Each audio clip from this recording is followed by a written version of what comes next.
বয়সটা শুনেন।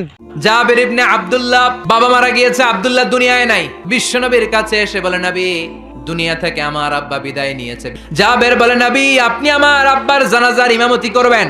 আর এমন ঋণ আমার বাবা রেখে গিয়েছে, আমার পক্ষে এই ঋণগুলো আদায় করা সম্ভব না। ও নবী, আপনি কিছু একটা করেন। বিশ্বনবী বললেন, জাবের ঘরে কি আছে বল। এক বল পরিমাণ খেজুর আছে, কিন্তু পাওনাদার তো অনেক, পাওনাদার 20-30 জন, একজনকে দিলেই তো খেজুর শেষ হয়ে যাবে নবী। বিশ্বনবী বললেন, সব পাওনাদারদের গুলারে লম্বা করে লাইন ধরা, আমার জন্য অপেক্ষা কর, আমি চলে আসছি। বিশ্বনবী জাবেরের বাসায় গেলেন। বিশ্বনবী বললেন, কই তোর খেজুরের বল, এদিকে নিয়ে আয়। সাইয়েদনা জাবের বল ভর্তি খেজুর নিয়ে বিশ্বনবীর কাছে রাখলেন। বিশ্বনবী জাবের রে বললেন, ও জাবের, ঘর থেকে একটা চাদর নিয়ে আয়। বিশ্বনবী চাদর দিয়ে খেজুর ভর্তি বলটাকে উপর দিয়ে ঢেকে দিলেন, আর বললেন, জাবের, আমি সামনে দাঁড়িয়ে রইলাম, বিসমিল্লাহ বলে এক হাত দিয়ে খেজুর বের কর, পাওনাদারদেরকে পাওনা মিটিয়ে দে।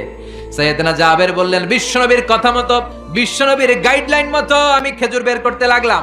বিসমিল্লাহ বলে চাদর না উঠিয়ে ডান হাত দিয়ে টেনে টেনে খেজুর বের করলাম।